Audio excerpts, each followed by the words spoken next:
back to another session of Current Affairs episode with me. My name is Aishwarya and I am representing Gallant IAS. Today we will be discussing yesterday's practice question about the polio vaccination. It is caused by a virus that is affected in the nervous system and could cause permanent paralysis. This was discussed yesterday, so this is a correct statement. Global Polio Eradication Initiative is to eliminate all the forms of polio cases by 2010. This is wrong, this is 2000 and not all forms, just wild polio virus cases. Injectable polio vaccination could cause vaccine derived polio virus and VAPP. This is a wrong statement. It is not injectable polio vaccine but it is oral polio vaccine. Thus only first statement is correct. To find this, you just go and watch yesterday's current affairs news. Now moving on to today's topic, these are all the 6 topics which I have taken for today. Now first let us go on to NITI Aayog's National Multidimensional Poverty Index. Now we have a few cases and facts which we need to learn in this. The first is that some key terms which you need to know is NITI Aayog, Multidimensional Poverty Index and that too National Family Health Survey. Now this is how the cases in multidimensional poverty has been decreasing. From 2015 to 16 there was almost 25% of people in multidimensional poverty. It has decreased to about 15% and now in 2022-2023 this is just about 9.89% of people who are in multidimensional poverty. That it means that almost 13.5 crore people has come out of this multidimensional poverty. There are 3 parameters which you need to understand when you are considering multidimensional poverty, that is acute deprivation of health. People are not getting the health service that is required. Another factor is education. If education, the right to education, everything is followed till the 14 years of age or not. Standard of living, how poor or how the standard if they are getting the essential commodities and services that is required. So there are 3 parameters: health, education and standard of living when we are comparing with national multidimensional poverty. This is actually derived from UNDP, that is United Nations Development Program's Multidimensional Poverty Index. They also consider these 3 parameters and India in NITI Aayog has considered these parameters as well. There is a vast decline in poverty in rural areas from about 32.59% to about 19.28%. The number of MDP in the states such as Bihar, UP and Odisha and Rajasthan is actually high, but there is a reduction in poverty, in rural poverty, because there is a reduction in poverty rates in Bihar, UP, Madhya Pradesh, Odisha and Rajasthan. If you are actually considering this chart, these states Bihar, Jharkhand, Meghalaya, Uttar Pradesh and Madhya Pradesh, they have the highest population of people under the multidimensional poverty index. You see, this is the National Health Family Survey 5 and this light blue is 4. You can see the differences in how much poverty level it has decreased. Major decrease has been in Uttar Pradesh, about 5 to 6% of people came out of poverty in this case. Look, see the vast difference in this case. Okay. Now there are many other states like Kerala, Tamil Nadu, Goa and all, whereas there is less amount of people in the multidimensional poverty index. Also in urban areas there was a decrease in about 8.65% to 5.27%, and as I told you, UP had the largest decline in MDP. Now you should know about NITI Aayog. It actually replaced the Planning Commission. And also it's a think tank. There are many other reports released by NITI Aayog such as SDG report, Atal Innovation Mission, including this National Multidimensional Poverty Index. NFHS's National Family Health Survey. This NFHS actually gives the relevant data for the creation of the Multidimensional Poverty Index. It's a large scale in every sector in a household. It samples the household sectors, what they go through in about anemia, about infant mortality, neonatal mortality. They just consider every health service in every household. Now moving on to the next topic, we have a succeed government fails to adapt the best strategies to avoid accident. This is actually relevant to the Mudalapura fishing harbour that is near to our Virinam port. Now since 2006 there are 69 people have died in this area. Let's see what this caused. This here is the the Mudalapura harbour area. And this is the harbour. Now you see, these are all the armor rocks and this is a narrow opening. And because of the waves constantly hitting, there is actually accumulation of lot of sand in this area. When a lot of sand is actually accumulated, it actually raises the sea level and it creates a lot of problem in navigation.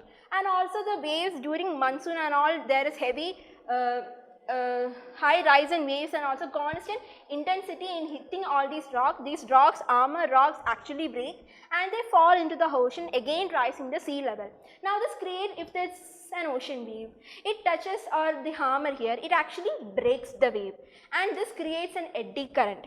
And this eddy current moves into and actually disables the navigation, thus by creating a lot of accidents.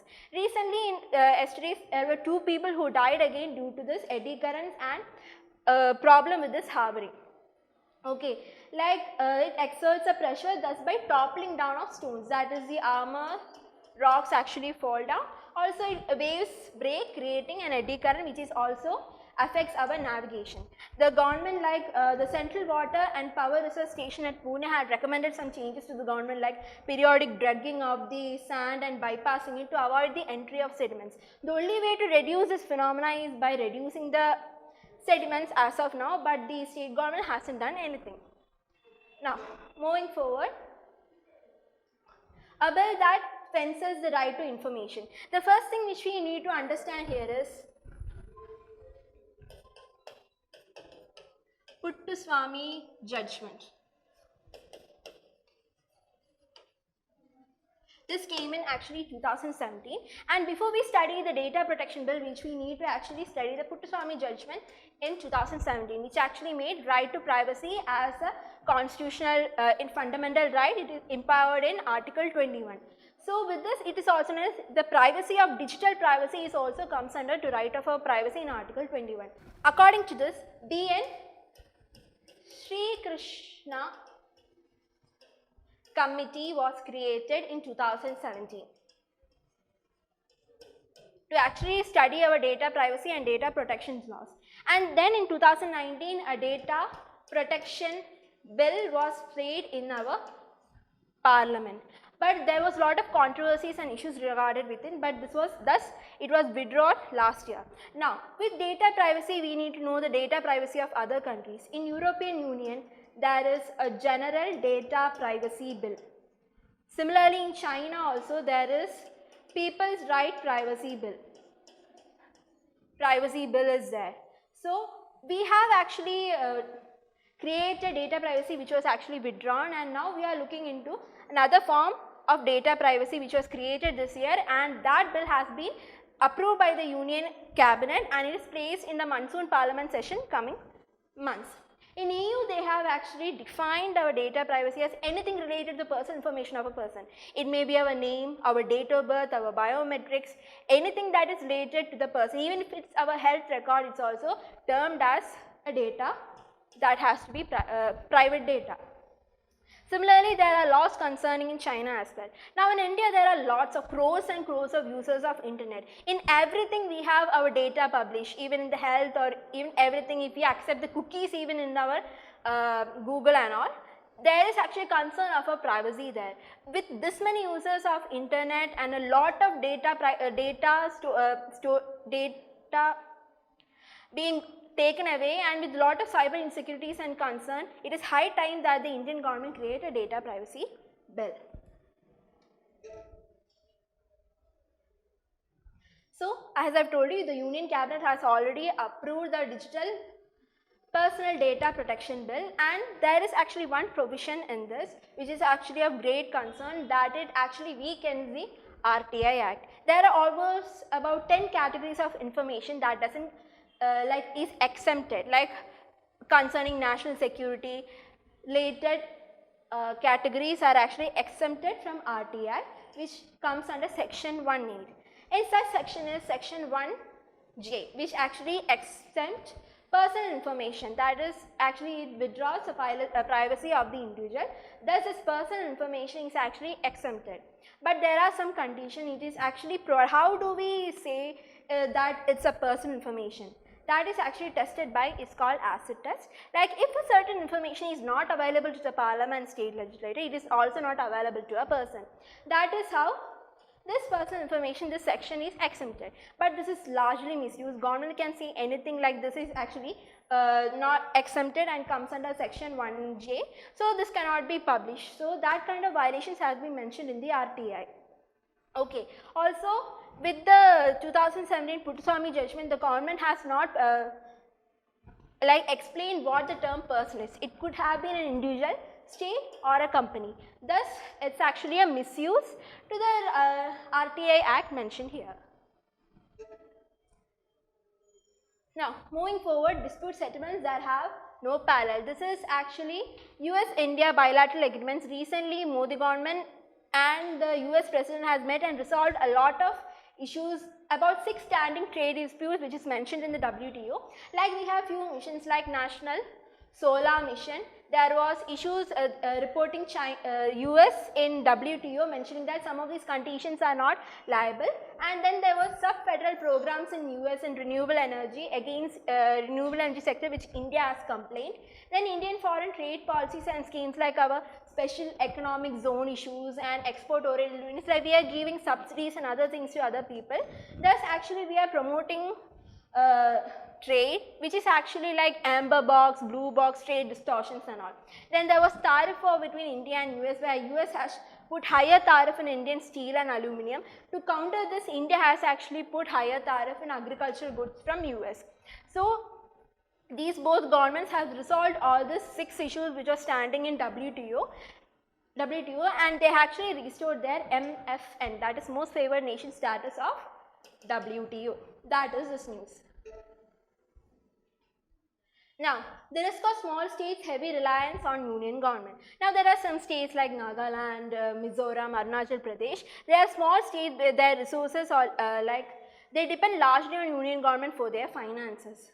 So that is what mentioned in this use. Like when state has a population of very less than 1 crore and they have a limited revenue mobilization, so they depend more on the union government. So considering such disabilities, the constitution has already provided them with mechanisms to achieve revenue and all, but they still depend heavily on the union government.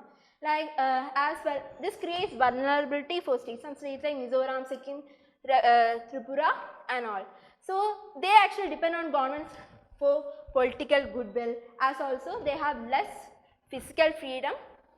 Thus they even lack their own revenues and can lead to weaken the state. It actually weakens the federalism between the center state. Now that is what is mentioned in this article.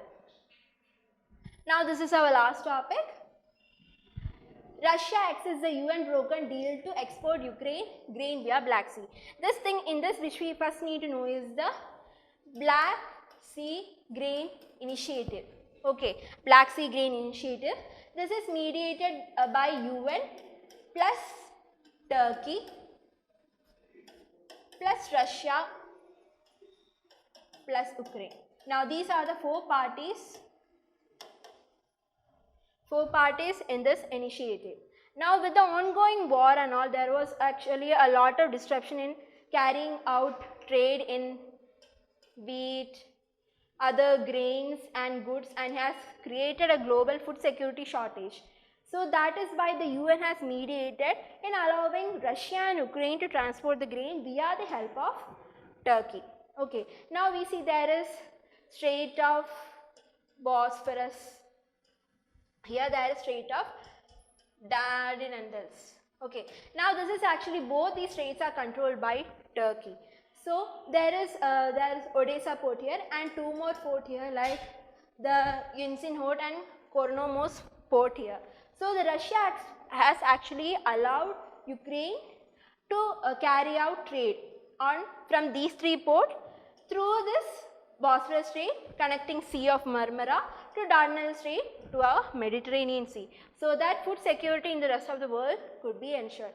But what happened yesterday is that here is Kerch Strait in Crimea. Ukraine drones have actually destroyed the Kerch Bridge, because of which this is the only bridge that connects Crimea and Russia. So Russia actually withdrew from this initiative. That has been the highlight of this news. So remember, Black Sea Grain Initiative mediated by UN, Turkey, Russia and Ukraine. Okay, They bombed in the Kerch, and there are 3 ports: Odessa port, Yunis port and Koronomosk port, which connects the Black Sea to Mediterranean Sea, the trade routes and all. Okay. Now let us see some previous year UPSC questions. Now, right to privacy, which I mentioned in the data protection bill, protect an intrinsic part of right to life and personal liberty, which are the following in the Constitution of India correctly and appropriately in above statement. Article 14, no. Which is right to privacy? Article 21. So, C is the correct answer, and the freedom guaranteed in part 3. Now, moving on to the next question. The multi-dimensional poverty index developed by Oxford Poverty and Human Development Initiative by UNDP support covers which of the following? I told you there are 3 criteria under this, that is health, education and standard of living. Okay, that is the first statement. I didn't mention anything about a purchasing power parity or the budget deficits or the GDP growth. So both these statements are wrong, only one is the correct answer. I have also given a practice question for you. Work this out and mention that in the comment section below. I will be discussing this tomorrow. The Black Sea Grain Initiative is mediated only by United Nations with Russia and Ukraine. It talks about transport of grains wheat via Port Kirim in Crimea. Consider the statement and answer the options which is correctly in the comments below. You can get this PDF in our Telegram channel Gallant IAS Padashala. Thank you. Keep watching. Let's see tomorrow.